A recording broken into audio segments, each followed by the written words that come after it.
first ever Wordlife gig was when your friend, was he your housemate, Josh, booked a room at the Raynor Lounge, which is a room at Sheffield University, and he wanted to put on a few of his friends' bands, and he forgot to book any bands. Oh yeah. And so the solution to that, well, actually, it was a result of quite an excitable, slightly drunken conversation in a nightclub where I said to these guys, oh, should we do a spoken word night?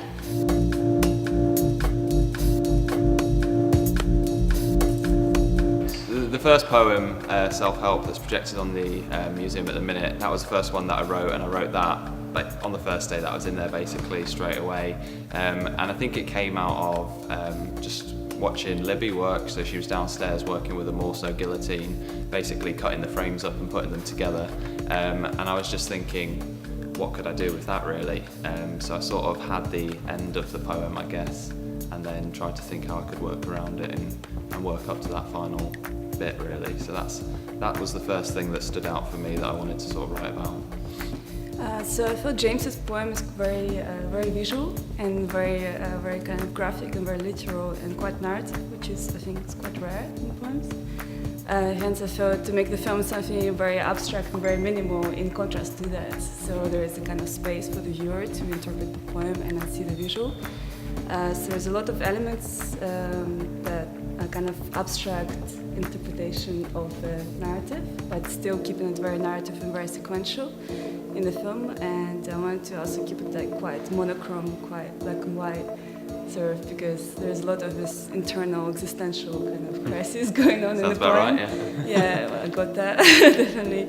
A wooden spoon pulled from its home among the whisks and the loose-nutted pizza cutter.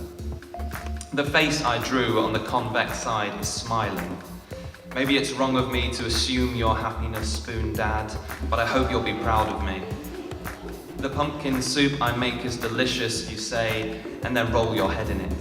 That's the kind of support I've always dreamt of. So I approached the residency wanting to write something about the process of making music that goes on in Sheffield and the people that use that building and spaces like it to put on events and to make music happen.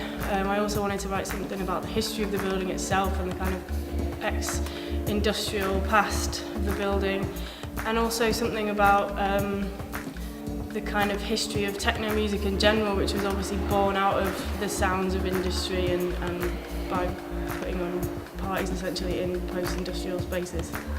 The poem is sort of written in 4 bits, so I listened to it over and over again and tried to get it sort of in my head. But what I thought was really interesting was that the poem had these sort of 4 sections, and they're all based about listening to the sort of the idea of techno music coming through the walls, but then listening beyond that.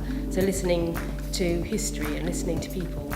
And I thought that was a really lovely kind of way that you'd structured the poem. So I tried to structure the film in 4 separate bits as well.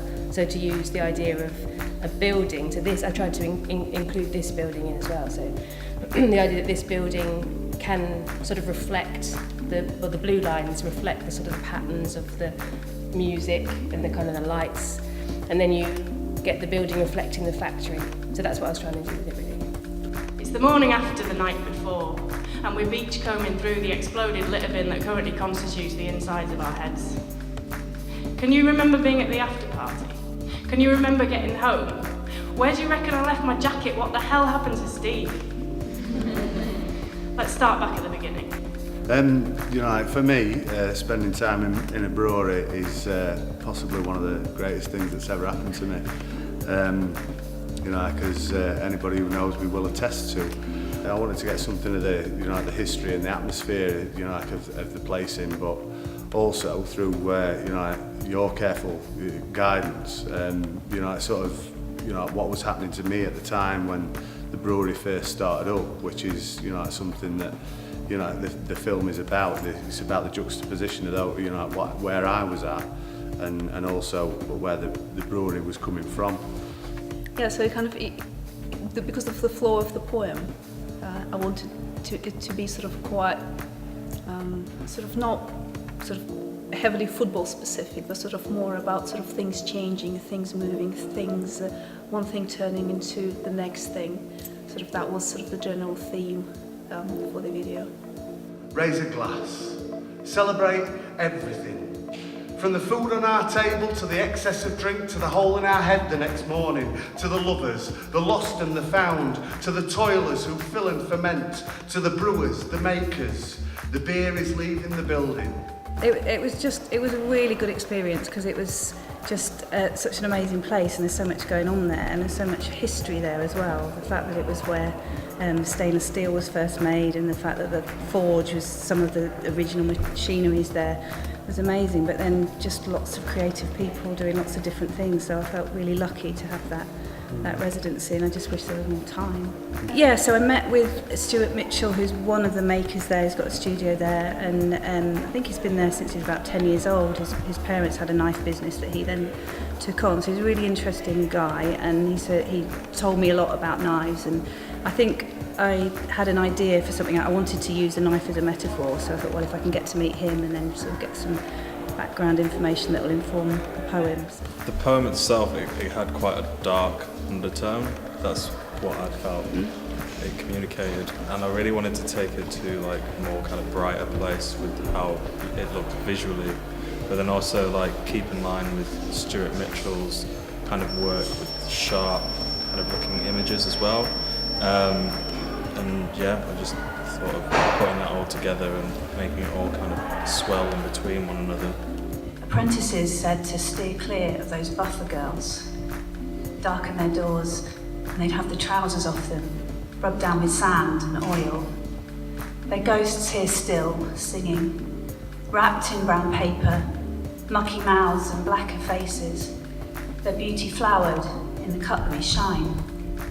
I kind of wanted to stay true to the first thing that we wanted to do when we started, which was just start a night that we wanted to go to ourselves, that was just fun and enjoyable and laid back, but it also always felt important, if you know what I mean, kind of just giving other people a platform. They were always such enjoyable evenings, and it never felt like work. It was always just something like we enjoyed doing. That's it for tonight. Big thank you to Year of Making, to the Arts Council, to Seed Fund, to all the poets that performed this evening. Thanks very much. Good night.